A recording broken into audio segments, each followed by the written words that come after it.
Right, and we're back. Welcome to Chapter 2. It has been quite some time since I last recorded. In the meantime, my computer died, and I got a new one. So, all of the behind-the-scenes editing that took me 2 hours to do each episode hopefully should be entirely gone now. So, once again, I am Defender alongside J. Ricochet. And here we are in the castle of Krondor. So let's bust right into speaking with this person that's assaulting us right at the start of the chapter.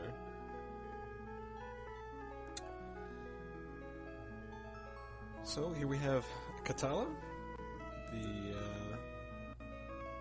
wife of Pug.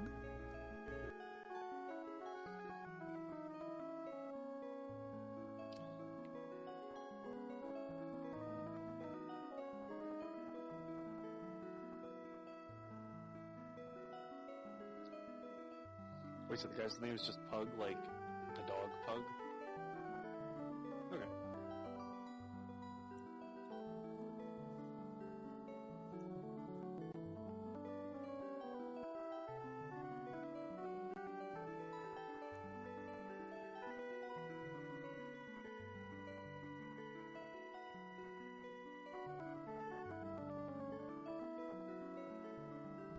So we just had an assassination attempt. We just had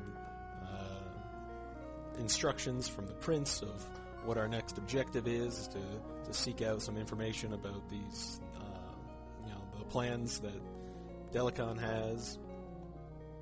And we're going to do that by going over to Romney, which is supposed to be a trade-off point for all the spies from the Moradels.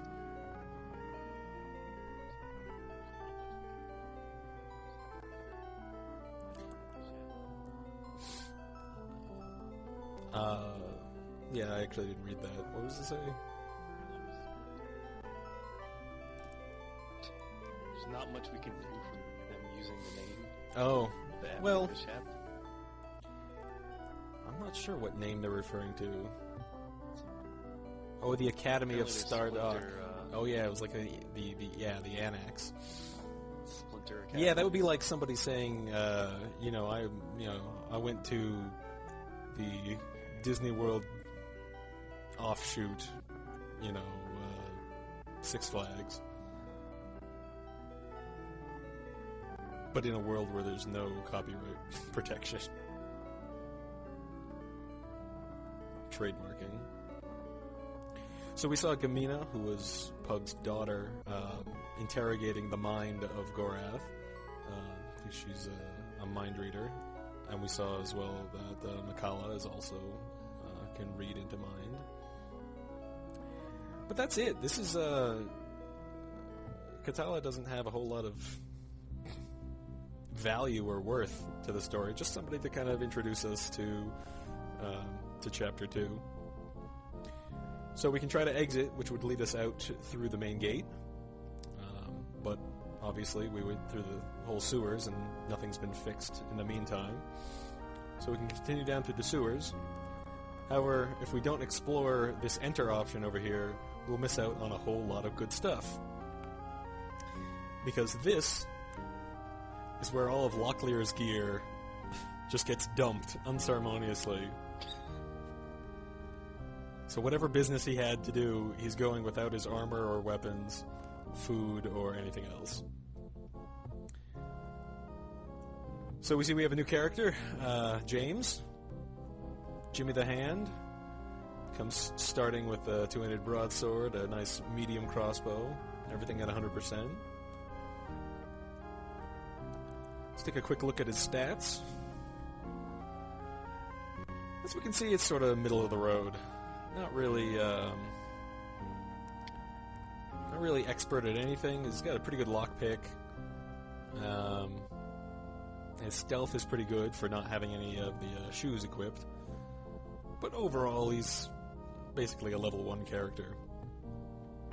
Whereas Gorath's stats jacked way up from all of the training that we've done. He's pretty much the master at everything right now. Accuracy casting NA. Well, yes, he hasn't quite learned that. So we've got a lot of garbage here in Gorath. We gotta figure out a way to bring as much of this useful stuff as we can. This old spy note we can get rid of. We definitely want both of these amulets. If we remember, each one of them gives an extra 15% to lockpicking. So now James is way up at 92%. There's almost no lock in the game at this point that he can not pick. So that's going to be handy. If we pick up these arrows.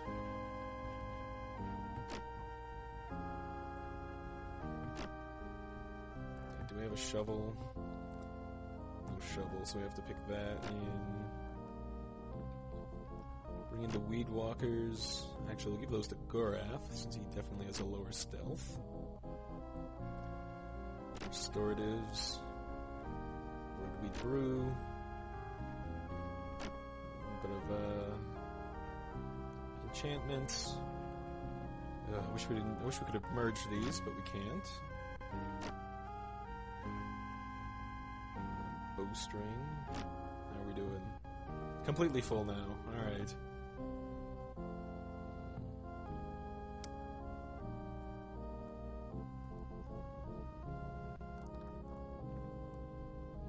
This up, I guess. No? Dump some of these arrows.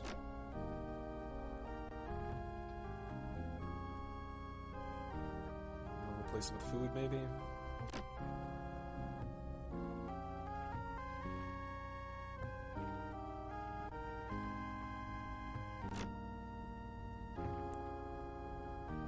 That'll probably be good enough. A lot of this stuff is not, none of this. We're definitely going to be finding armor and crossbows, as well as plenty of food along the way, so we're good for now. So back down to the sewers to get back out into Krondor to ultimately get to where we're going, which is Romney. So when this chapter starts, everything in the dungeon changes in terms of the enemy layouts.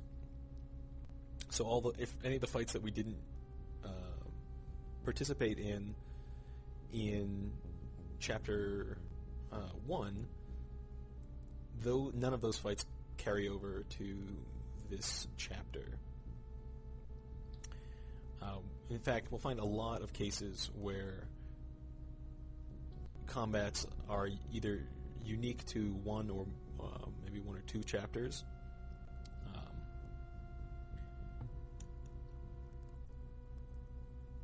In this case, in the sewers, there's 5 combats in each chapter, chapter 1 and chapter 2. See these guys up here is unique to this chapter, but I see no reason to fight them. Instead, I want to get over here and pick this lock that I was unable to pick with Locklear. But since James is a badass, we we get through that real quick. So Gorath can pick that up. Here's a 30-use armorer's hammer, so we can dump down this 7-1. Could replace it with a 30, but we also want to get this Skyfire scroll, because we know that those sell for a lot. So, what shall I dump?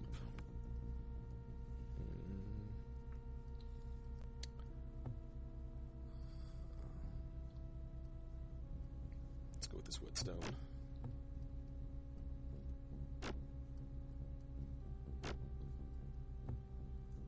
Good enough. Alright, so now, since I know where all the enemies are, I'm just going to backtrack out of the sewers without getting into any fights. Everything down here is either, they're just bandits.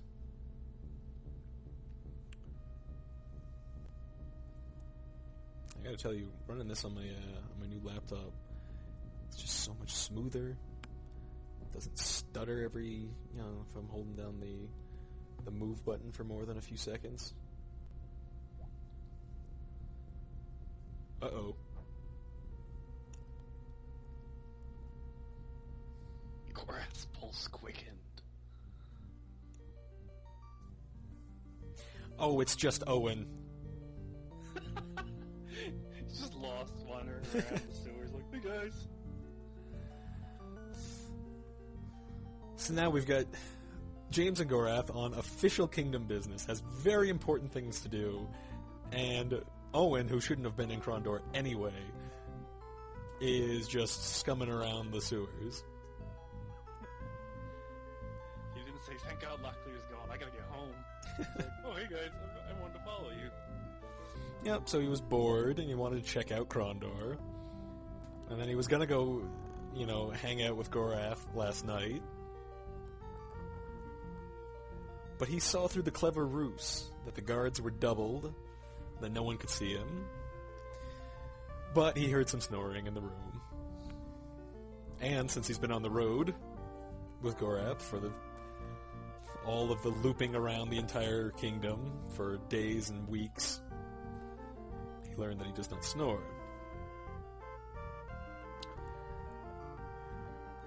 So Owen proceeds to get himself in trouble, trying to figure out where he goes. He doesn't just realize, oh, well, if Gorath's gone, well, there's probably some important kingdom reason for that.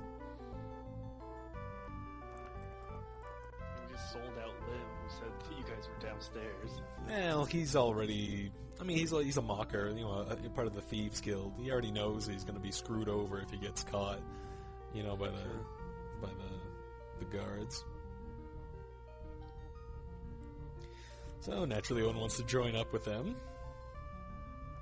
We should probably get moving. Once again. Come on, guys, let's go. So, where are we going? Gorath backs him out.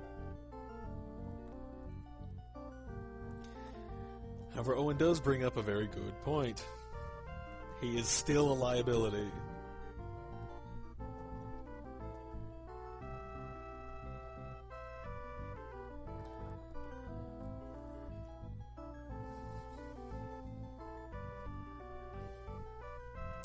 So, James concedes. We're under basically the same rules as last time. Although James is a little bit more of a taskmaster with the demanding that he's in charge.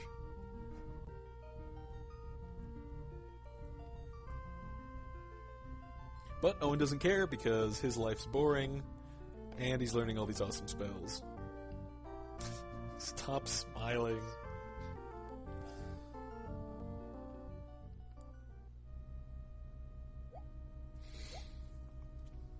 So now we've got our full party.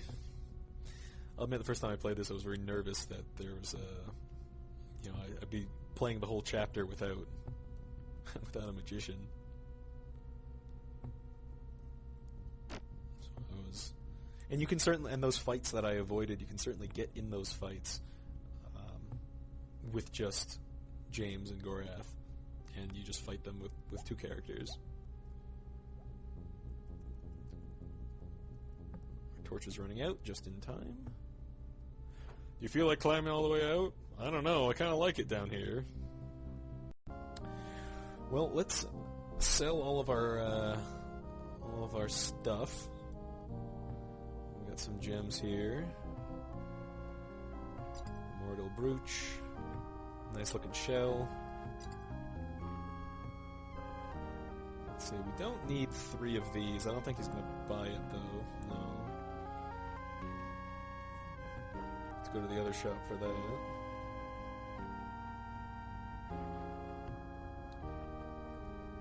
I don't think we need to buy anything. So let's just go to the weapons shop.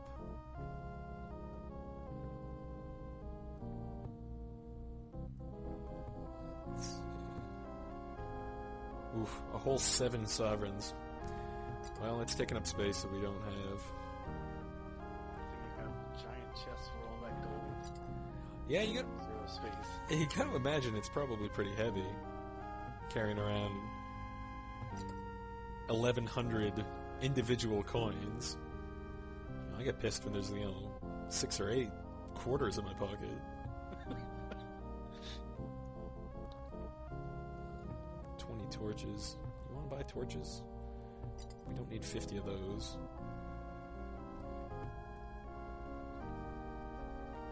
What about this? Nice. Basically, space is the premium here. Anything that takes up space is, I got a powder bag.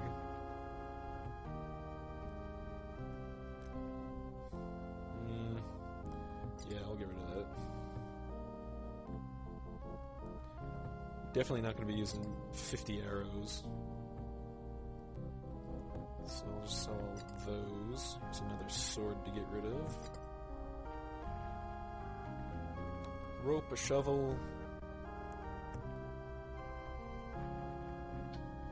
I think we're doing pretty good. Ah, yes. James will need to read Fiffle's Bird Migrations. Get him to do that at the earliest convenience. But let's check out the inn before we head out on the road. So we barded in town once before we got into the sewers, and you can only bard once per inn per chapter. So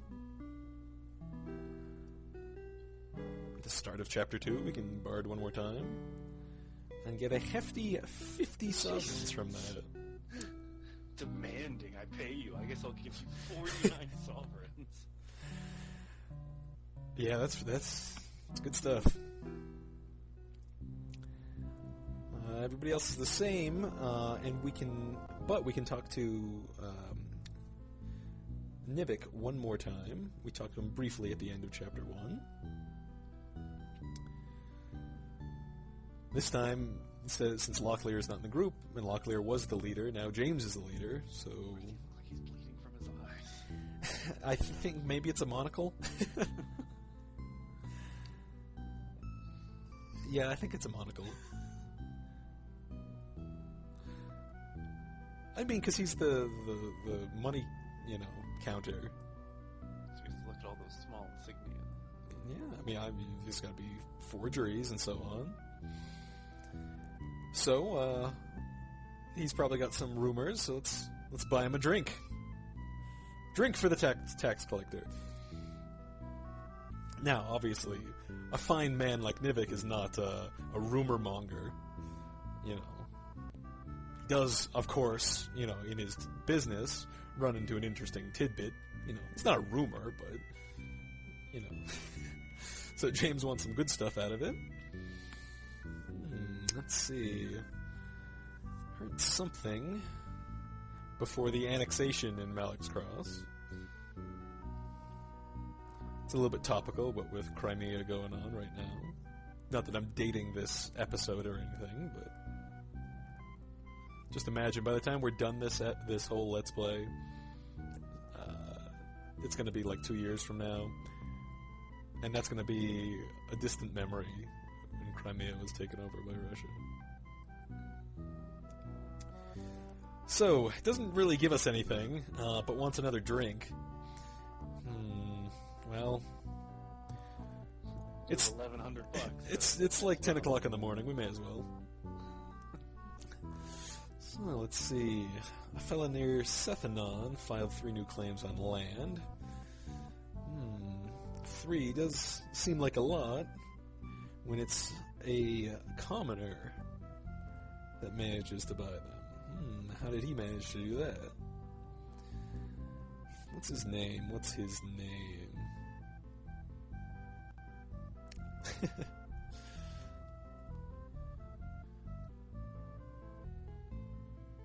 Uh-huh. Anyway. The man near Sethanon. Fibber, Fleeber, Monk's Finger, Maxi Feber. A commoner of ignoble birth purchasing 3 prime pieces of real estate near Sethanon. I'm really tired now. It's 10 a.m. Well, why not another round? We've only had, 7 sentences between us, so it's time for down another drink. That hit the what? Maxi Fever. Come on, hang in there, Nivik. I don't care about cows and gold.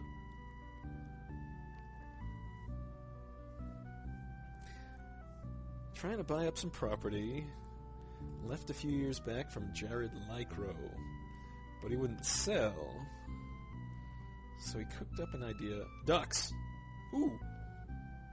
What's this deal about ducks? Oh, come on, James. Shovel and dug to try to scare Jared. Didn't scare him, but it frightened Nia. Who's Nia? And what was he digging? No, come on, man! We're halfway through the story now. Maybe another drink? Sure thing. Grabyard near Sithnan. That's where he was digging.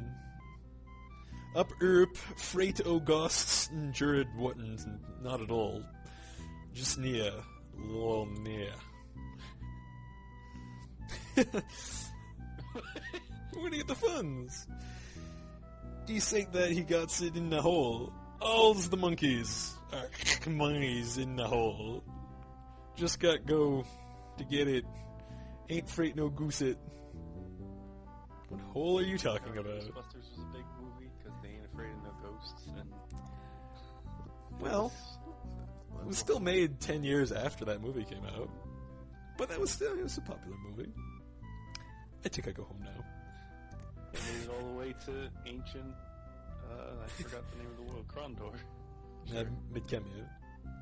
Yeah, I forgot the name of the whole world. One more tankard. Why not a whole cask? Go for it. You knew. So, this is great. Unterducker. Try to suit it to me, but I'm no criminal. Urgent skewers. Oh gosh, I'm gonna be sick. Erden skewers. Unterducker keys Erden skewers. I have no idea. I said I'm gonna be sick! And he's done. Come on, just a little bit more. I need a monocle. Just let me die.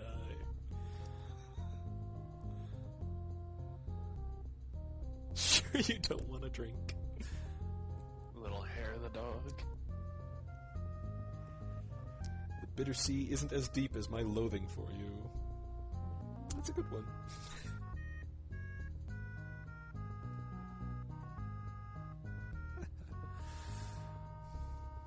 Take care of yourself. So that's fun. I think each drink only costs like 1 or 5 gold, but either way, not significant. Yeah, not breaking the bank.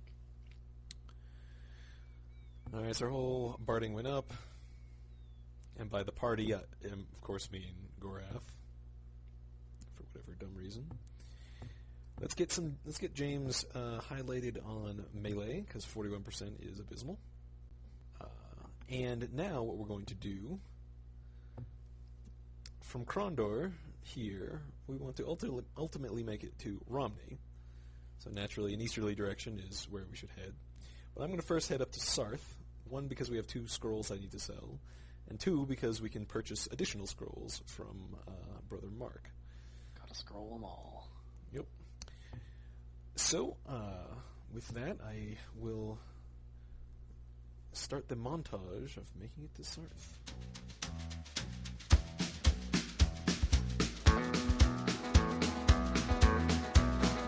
On road again. Just can't wait to get on the road again. The life I love is making music with my friends. And we're here. Before we go into Sarth, I want to go back to Brother Mark, who I believe is still hanging out in the cornfield. Hove into view.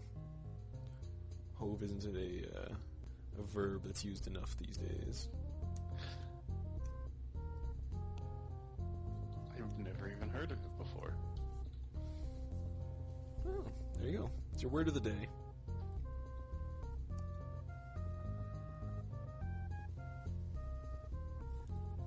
Still doesn't make sense.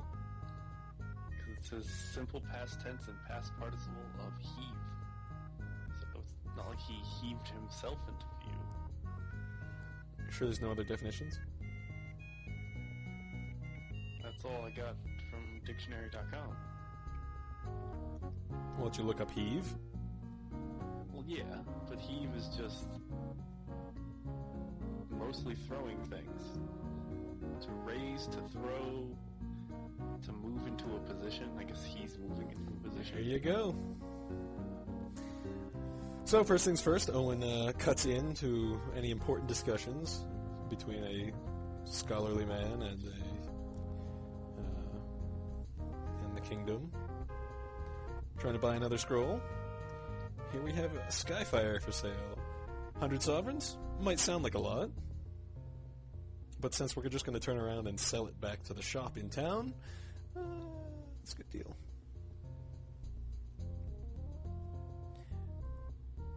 Once again, his waddling takes forever.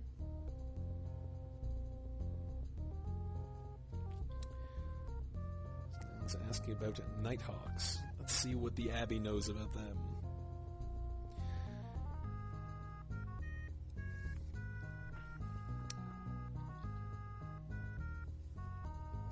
How do some of them become Black Slayers? Or Nighthawks?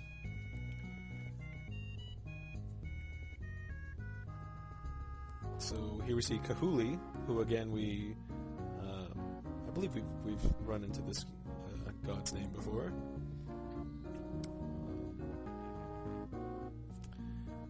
The god of revenge turns a Nighthawk, or turns the member of the guild into a Black Slayer who can rise from the death. But they've learned spells to prevent that. Interesting. And obviously you don't want to hack up and burn all of the corpses. So the monks came up with this spell. Together with the priests of Lim's Kragma, who is the god of death, goddess of death. So they can generate. So they have that spell available, and we can go buy it. Well, absolutely. We'll take all the spells you have. In fact, that's how they should have worded it. Just we'll buy everything.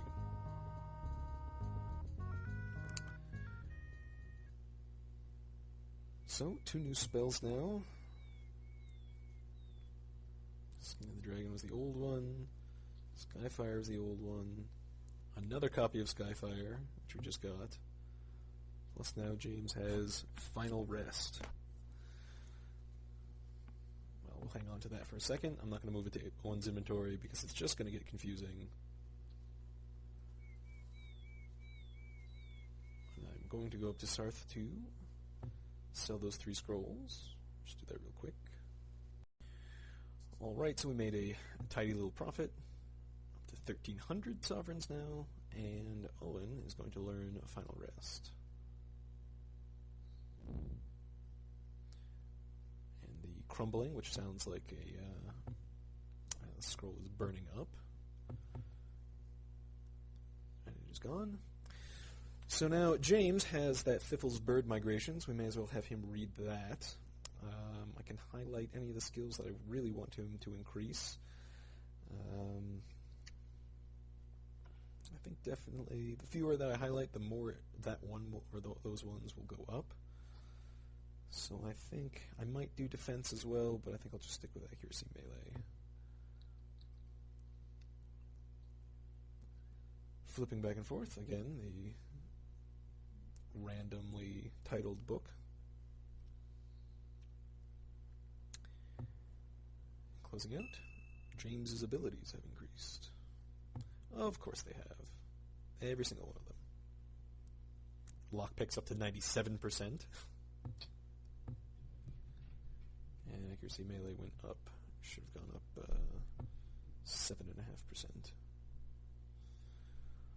Alright, back down to Krondor, and The life I love is making music with my friends. And I can't wait to get on the road again. On the road again. Going places that I've never been. Seeing things that I may never see again. I can't wait to get on the road again. Alright, so we are here back at Krondor, and we have two possible routes. One route is the fastest, easternmost one, which takes us through Darkmoor, Malak's Cross, up to Lighton, and then onward. And the other route is up through Teners, past Sethanon, and then that way. There's actually a quest that takes place within these four towns, and it starts in Sethanon and basically loops around and basically ends in Darkmoor. So I'm going to take the upper route first. I could go the other way, but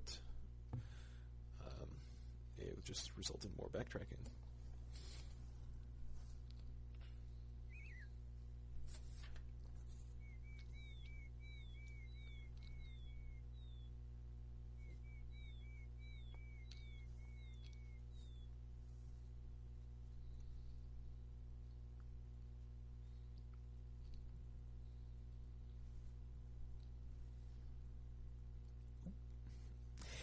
Guy. Yep, I have the step size extremely high, so I moved once, I saw him, but I was already pressing the move again.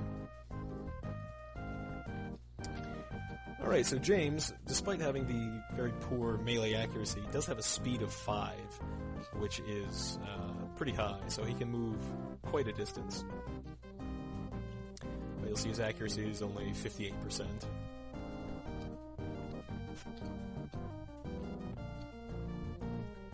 Owen, can't go wrong with Skyfire.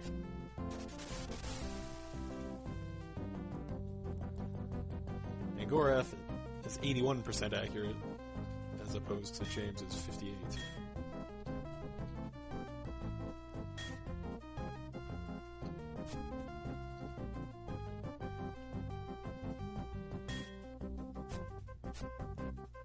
I don't know what this guy in the back is doing.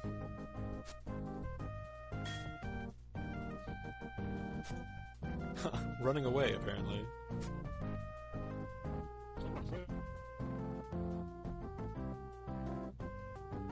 You're being murdered. Oh, I better get out of here.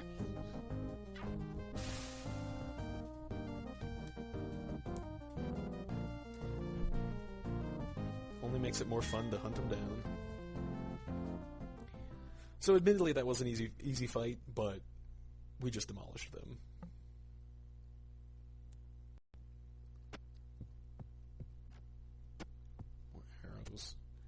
I so rarely use arrows, I'm not even going to bother picking them up.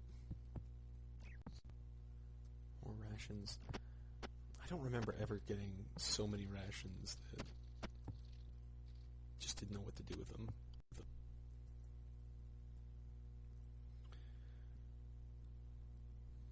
Moving onward.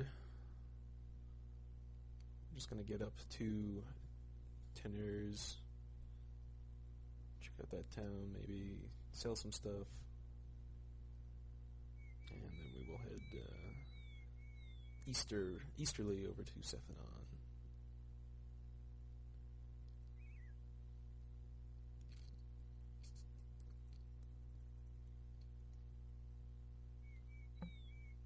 There we are.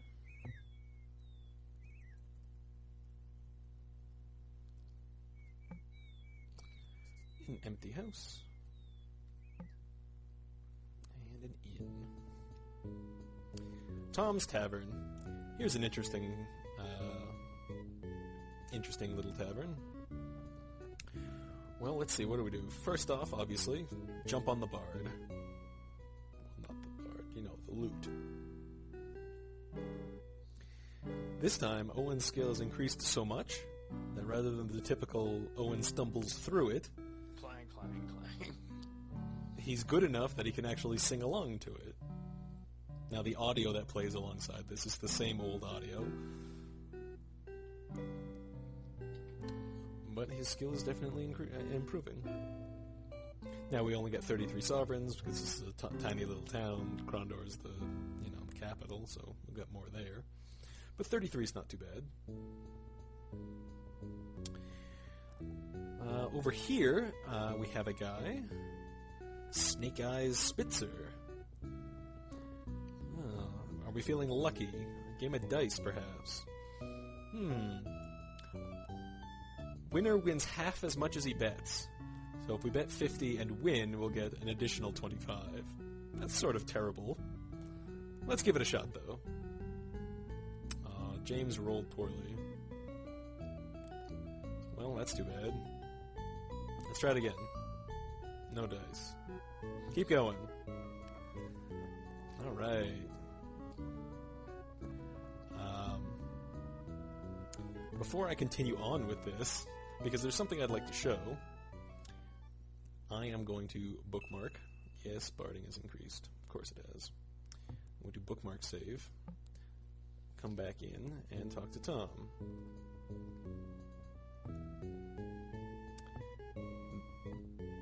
James is not doing very well here. That's a lot of losses in a row. So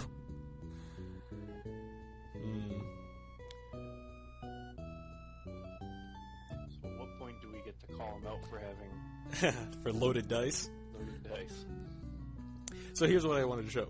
If you play with him and you bet the maximum and you lose or you win right away, he's going to say he's out of funds. That's a load of crap because we just lost 250 sovereigns to him in a row. But he's done. All we have to do is talk to him and we can play again. But more interestingly, once that conversation has gone through and says that, oh, I'm out of money, gent, Owen can bard again. Oddly, he gets a little bit less money for some reason. But that's all we would need to do. We could go back and forth and make thousands of gold by coming up here, gambling.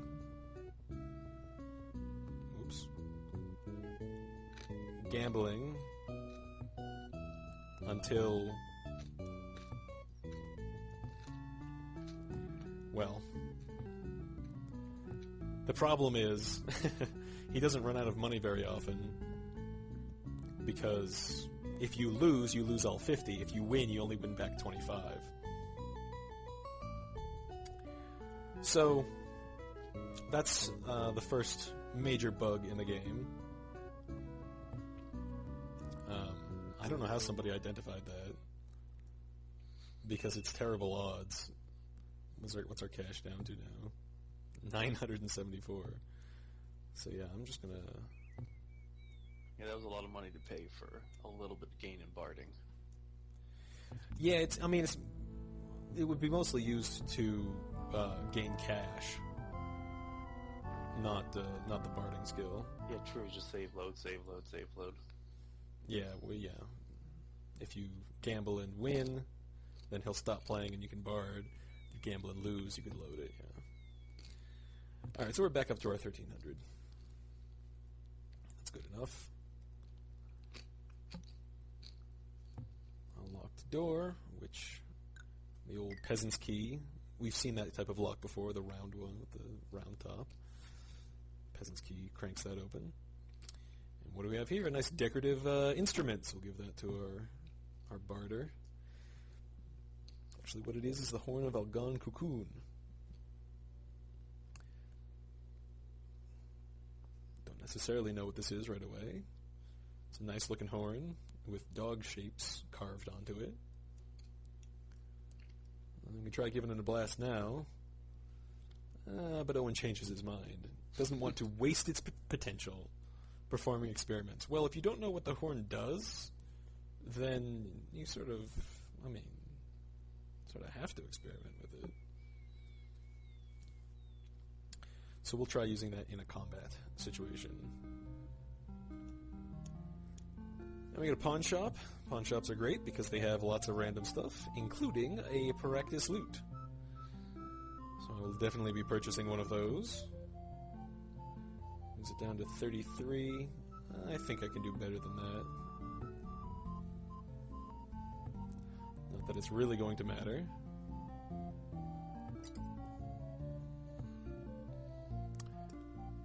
Let's see, what, if anything, can we sell? Can't sell any weapons.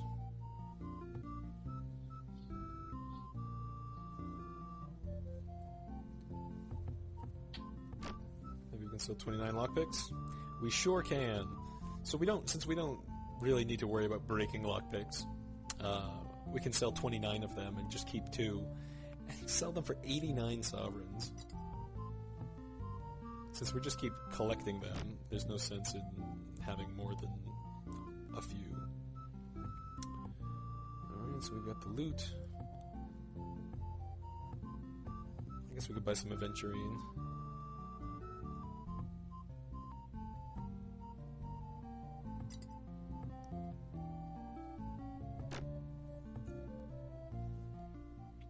But that will do.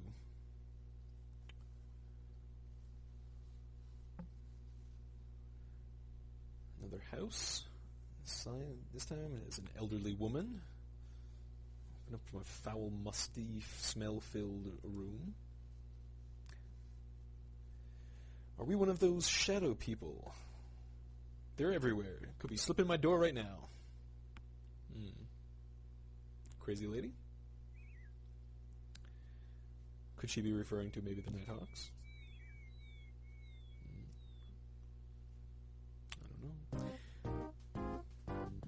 Stumble into another trap. Let's see what this one has in store for us.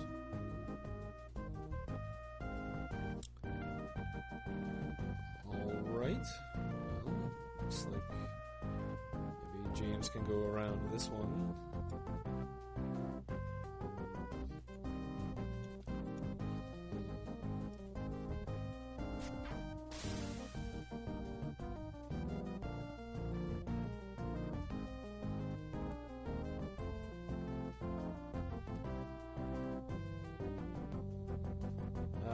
So behind this, whatever it is, object, is the thing that it shot. So now James can just go out that. Oh wait. Well, he can go out that way. Still good. Whoops. That's alright. 60 damage isn't that much. You sleep until morning anyway. And by morning, I mean the next morning. There we go. Nothing a little, using the rations can't fix. Alright.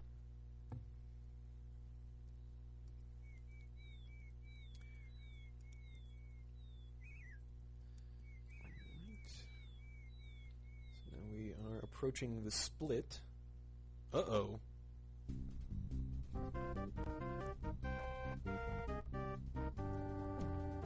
Another trap. More experience for Locklear. Sorry, James. Gotta get that lock picking up. Here's that final rest spell that we learned. Only affects Black Slayers and Nighthawks. So, until we start fighting more of those, we'll just leave it as a mystery.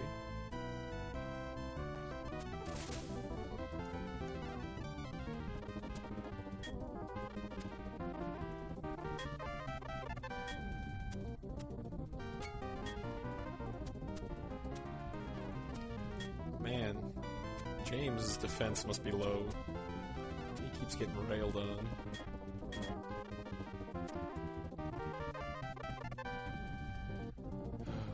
Owen sighs. This is how you hit something.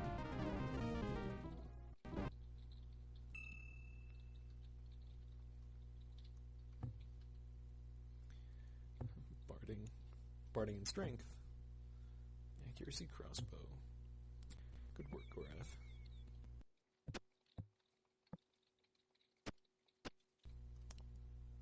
Got a Sarig's Bane.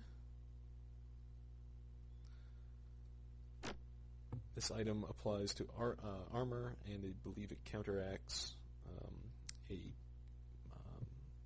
priest's blessing or the temple blessing.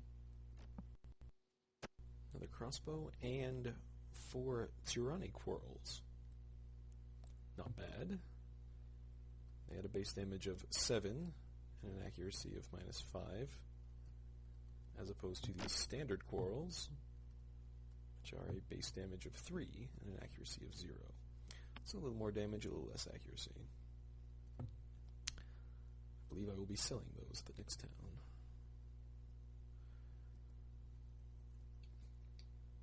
And here we are at the split. Farther north leads to Eggley, and eventually would loop back towards where we started. And to the east is Sethanon. Here's where we break up between the zones. So if we can go east to the zone that has all those towns I described, Sethanon and Darkmoor and Malix Cross, or north, which takes us into the forest.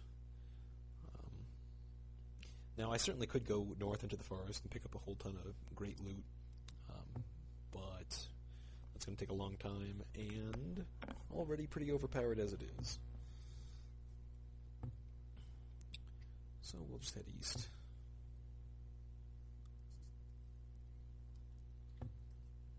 Let's see how far we went. Not very far. We were just in Tanners, and so we just basically crossed over this little river. Just like between the Zone 1 up here and Zone 2, south of Zun, it was just like a short little walk down this road. Here, the multiple days of traveling was just what we could do in half a day's worth.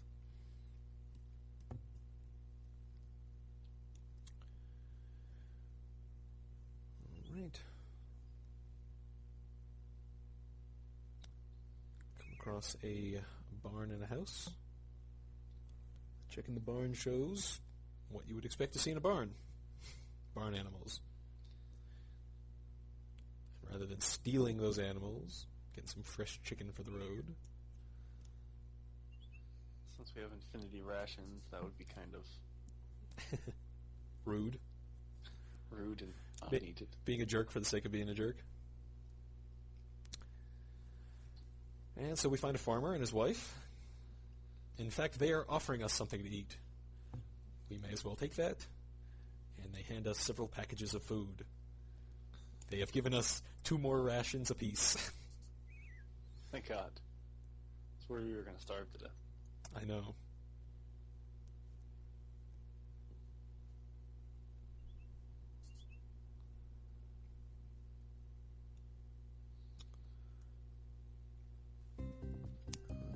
And an ambush from that mountain to our left. Uh-oh, what is this now? Nighthawks.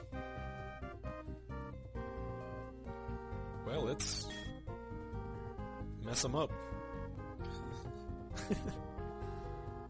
Get 'em.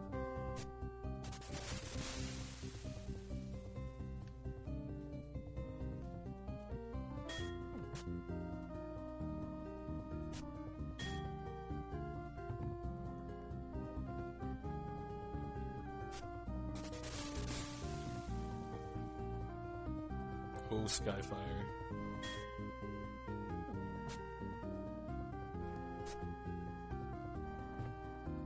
Come on, Gorath. Don't hit James. Nice shot. Make it 2 for 2.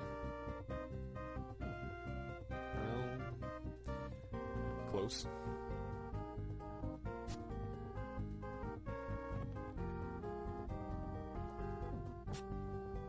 Nice. That's pretty good for 56% accuracy.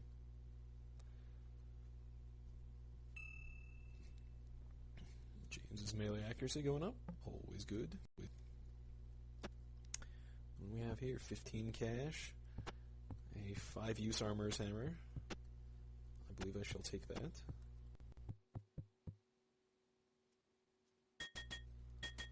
And of course, put it back on the road.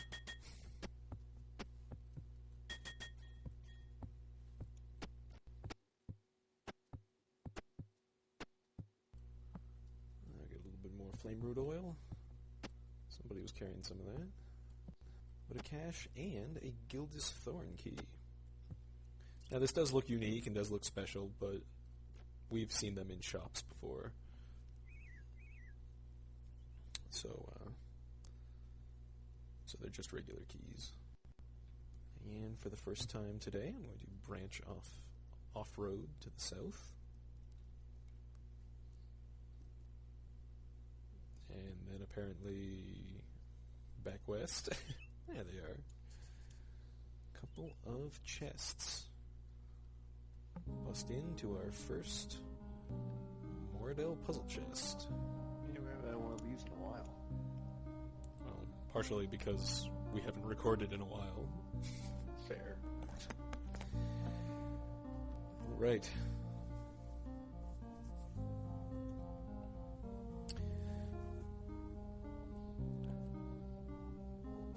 Long puzzle.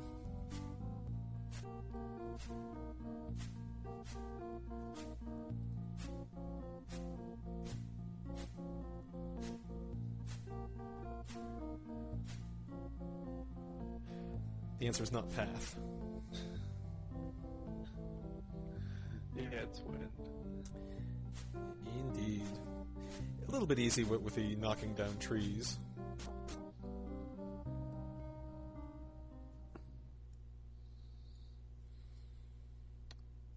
A little bit of cash, a shell that I'm not even going to bother picking up, and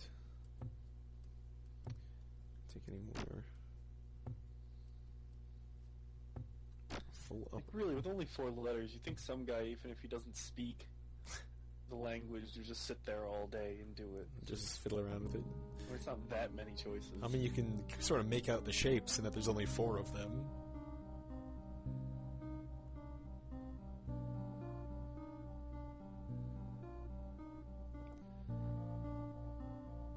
Like, how many letters are in each dial? 4. Okay. TBCO. So that means the last one had 64 times 4, 256. So it only has 256 options. So you could sit there like one day and just click through all of them. Not even a day, it would take like a couple hours. Yeah.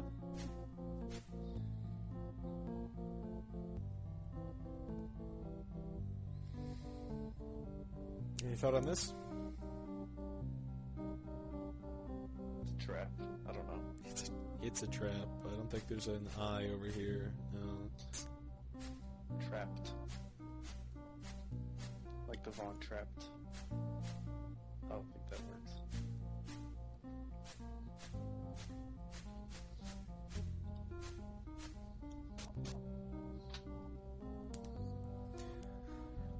It's a little bit different. It's a different type of riddle, I guess. And victory. Thoughts like clouds. A spell that we do not have yet. Almost considered purchasing it in Sarth, but decided not to. Now Owen shall read that. It can be handy.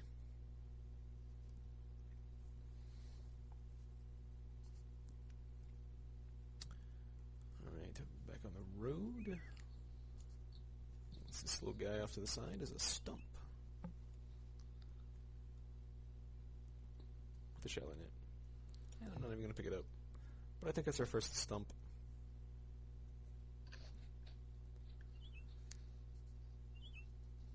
Okay, so there's no sign for it, but if we check the map, we are very near to Sethenon. But if we try to approach it,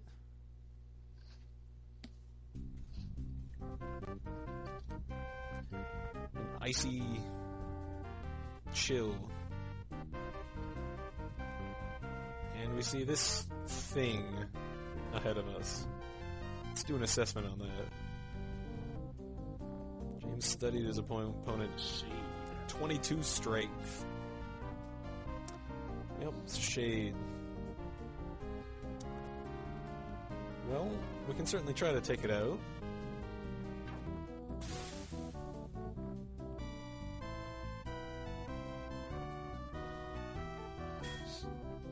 Gorath only did 13 damage to it. James did 9. It said he was going to do 24. So this thing has a ton of defense. But we took it down. And it vanishes out of sight. So, I mean, we could continue on, but between here and Sethanon, including that fight, there are 5 fights with shades. The first one has 1, the second one has 2, the third one has 4, the fourth one has 5, and the fifth one has 5. It is not an easy fight, and while it is greatly worth it, there are a ton of excellent spells and some interesting stuff to see. I'm not up to fighting 2 batches of 5 shades each. You know what? I'm going to sleep another day.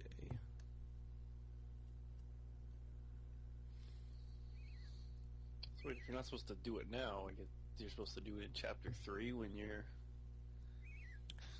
even more powerful? Well, there's no reason to go to Sethanon, and it's sort of a jerk move on the game's part to not indicate that there's any problem with Sethanon. There's a reason why you should be avoiding it.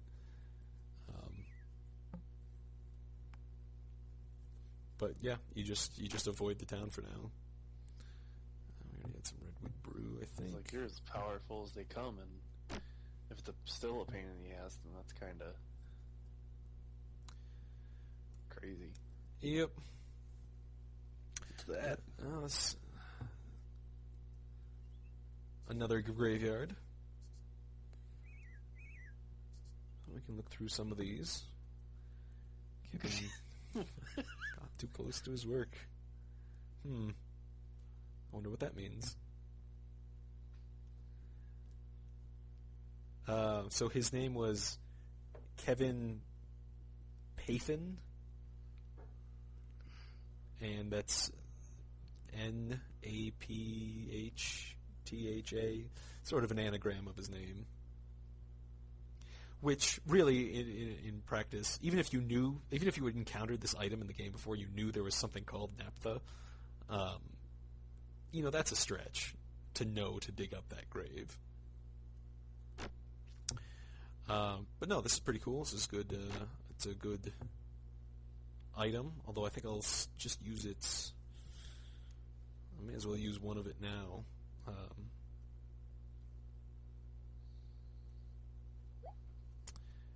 And it's got a little icon next to it. Its mod is now steel-fired. So for the next battle, it'll do some bonus damage. That's Kevin Pathan. Vanessa Marlin couldn't rest in life. Jared Lycro owned a shop and a tavern, never wanted for more. We've heard that name recently. Let's dig it up. Let's see what's in there. Just the body. Well, that was gross.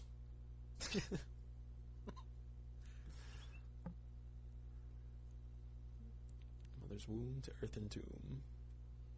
That's pretty sad too. You mentioned before there was another baby grave that was sad. Yeah, that's really depressing. Leighton Dink. No. This is what you should be remembered for all time. Just hating your own name. Glad he accomplished so much in his life. A shop, but a small sign hanging saying Nia's shop, closed for now. Nia, we saw that name before too. What a strange thing to put on a sign. Well, let's see what's in the tavern, which only opens afternoon.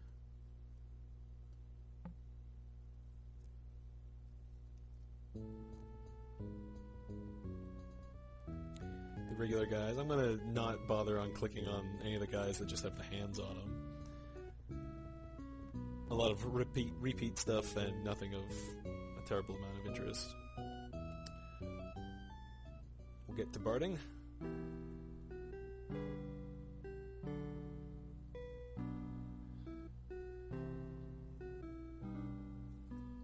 You can't tell because you can't hear it, but Owen has improved his quality of barding. Fantastic. He can now make it through stuttering a little bit, but without messing up any notes.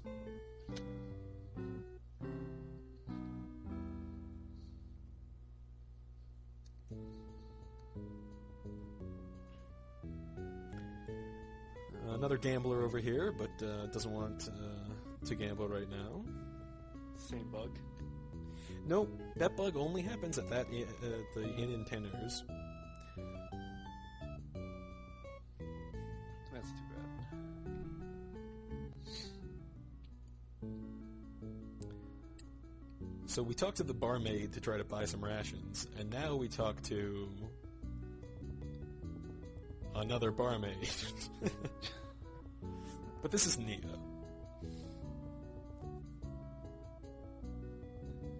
What's in there?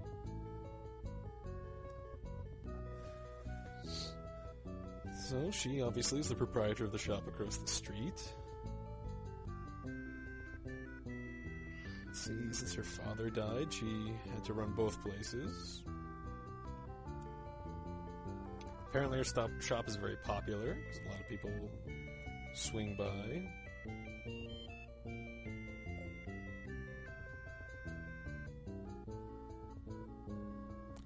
Things started happening in your store. What was going on?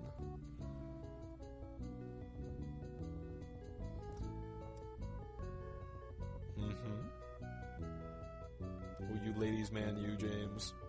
You're not quite Locklear's caliber, but...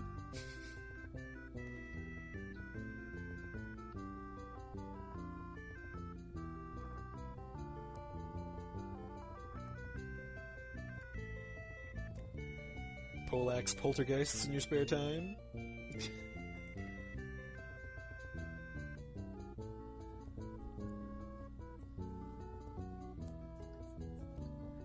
Interesting. Normally I wouldn't care about just another shop, but she'll give us a gallon grief maker. That sword that everybody was talking about. That sounds like a good idea. But that's the only information we have. So we are now embarked on this quest.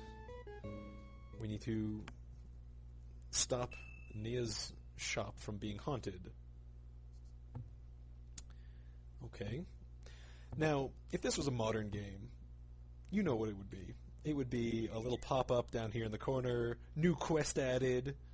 You know, there'd be, at the very least, the thing that would tell you where to go next or what to do. If not, have a glowing thing in the sky pointing me where to run to. But our options now are limited. We don't have that. All we know is that somebody's haunting or something is haunting her shop. Well, But we can't go in there. we can't go in there. There's one more house in... This isn't even a town. This is it's an unlabeled mark on the map. We're just kind of halfway between... not even halfway between Sethanon and Leighton. So it's just a tavern, a shop, and a couple of houses. But anyway, one last house here.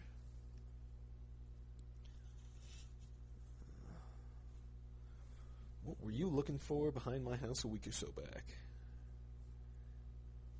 I have done no no such thing. Mistaken me for someone else. Right. So he let us in, and then escorted us to the door. I've got some other stuff to do. And don't be wandering around again on my property. Get off my lawn. Well, that's interesting. Okay. But there's nothing else in town to do. All we know now is that the inn is haunted, or she thinks it's haunted, and this guy seems to think that James was wandering around. Let's talk to him again. This is really, really looking like a Scooby-Doo adventure here. All we need to do is pull the mask off this guy, and he'll be revealed. And then they can go back and open up the inn again. Yeah, so he's certain that James is wandering around. Well, there's nothing more to do. All we can do is take this knowledge and continue on, and maybe we'll find out more information. It's frustrating coming from modern gaming today to know that we don't have a guarantee. We don't have any information about what to do. But we'll continue on. That's nothing else, nothing to be done but that.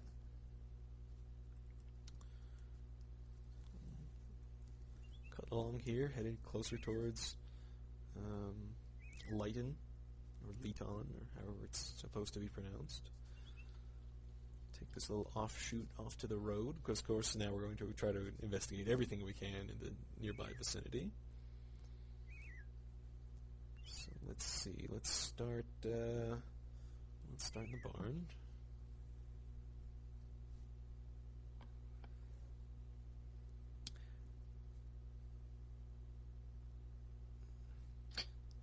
Bust into the barn, steal some stuff. Yeah, I mean, the door's locked. So either you pick the lock, or say, oh yeah, it's definitely abandoned. Let's pick it and break in and take whatever we want. Or say, oh, it's owned by somebody else. Maybe we should wait and talk to them. But they break in, find a chest, and what are these? Glazer's Guild Seal.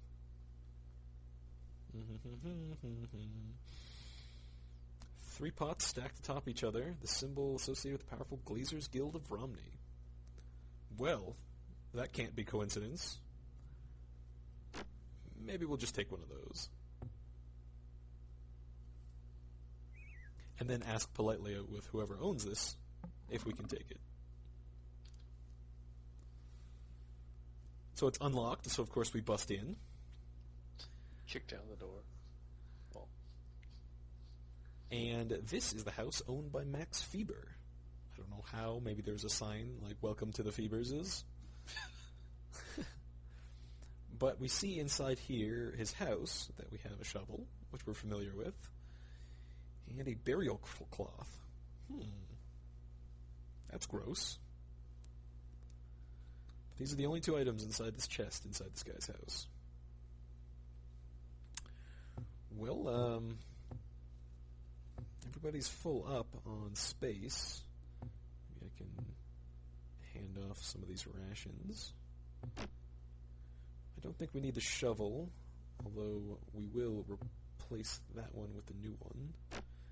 James can hang on to that burial cloth. But where is Max Feber? Maybe he's out working the fields.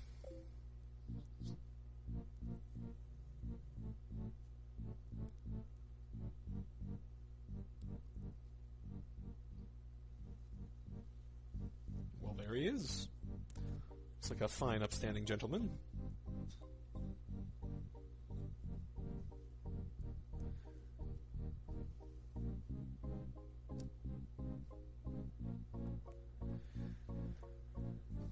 So we confront him about this gross burial cloth that we found in his house that we broke into.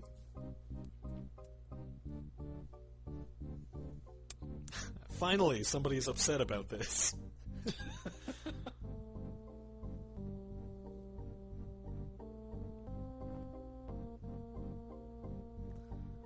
So, we bring up Nivik, who initially alerted us to Max Fever.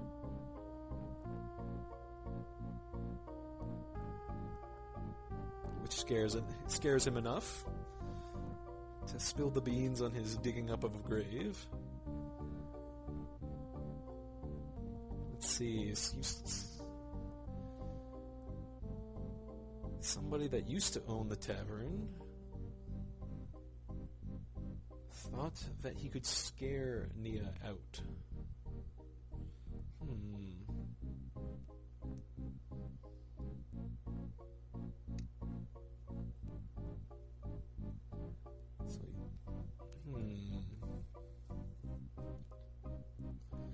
So he's down to the skeleton. He stole the whole skeleton to somehow scare her, I guess. But lost one of the hands. One of his hands. Man, those wily bones. Just crawling away. Yeah. Maybe it's possessed. Ooh. It's bound to be near the graveyard. I think I may have dropped it when I was near old Herschel's house. Herschel. Well, there's only one other person in town that we've been able to talk to, so that must have been Herschel. Man, Herschel even sounds like an old Scooby-Doo. It's old Herschel. Dug him up and returned him. Now we need to find that hand and bury it. That's Thanks, James. That's naturally the way to solve this problem. With any haunting, you must return the entire set of bones to the grave that it was initially buried in. Right? That is a typical solution. Well, we've got a lead now, so let's go head on back to Herschel. No mention of those seals, those guild seals that we saw in his barn that we stole, that we had to move a flagstone out of the way in order to get to.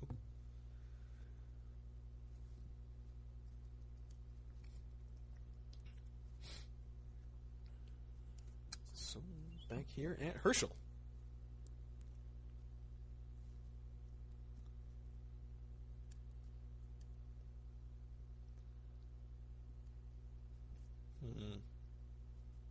Still nothing. Well, if he's refusing to budge on any other information, we still have some sort of a lead by having this guy that looks like James. And he said he was poking around. Well, Max Fever certainly doesn't look like James, so it must not have been him.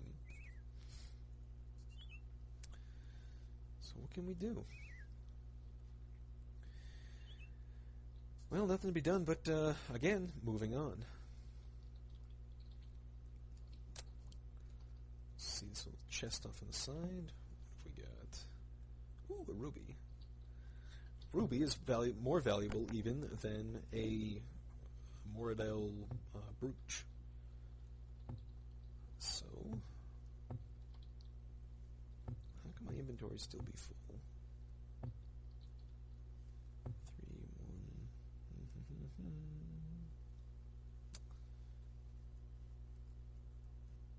I can't put anything else in there. Oh, I can. Good. I will have Gorath also use this naphtha.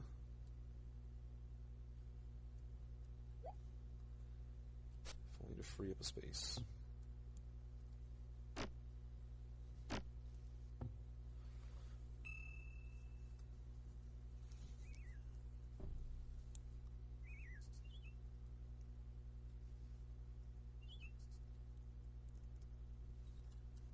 Mound of dirt.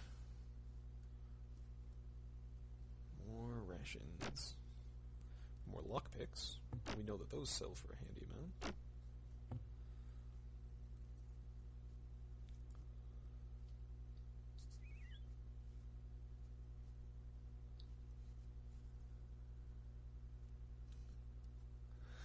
Another fight. Where did this come from? Oh, they're Nighthawks. They were hidden. Hiding in plain daylight.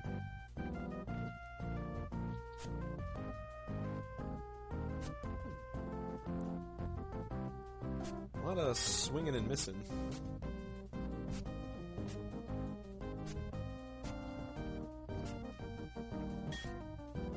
There we go.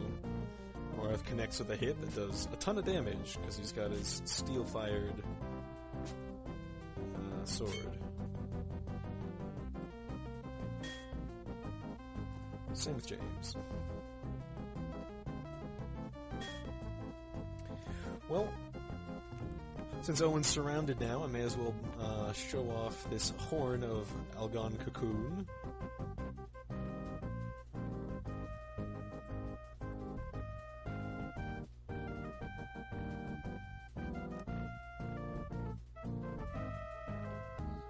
Pleasant little ditty rings out, and we have to choose a spot on the map. Well, let's pick there. And another spot on the map.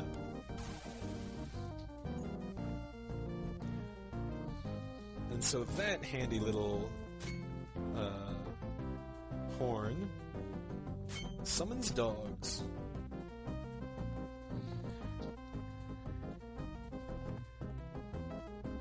These dogs attack of their own free will, and to a crap ton of damage, apparently. Should have used that thing on the way and kill all specters. Now, not only is it good because it deals a lot of damage, but it also can be used to attack spellcasters, because when you blow the horn, they can be spawned anywhere. They can provide cover for a retreat, or to run away from.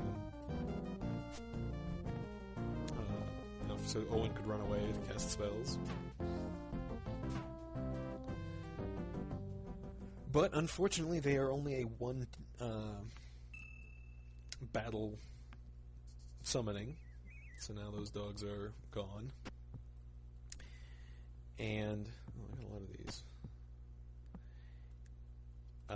And we're now down to 5 uses on the horn. Which is too bad, but we'll certainly be saving that for the difficult fights. Ooh, and some elven armor. Since James only has the crappy human armor, would behoove us to swap that out for him. Alright. So, I think that is a good enough session. We've escaped out of Krondor, met up with Owen, passed through Tenurs, and saw the money-gaining exploit. Passed through Sethanon and started the quest to free Nia's shop, or to stop it from being haunted.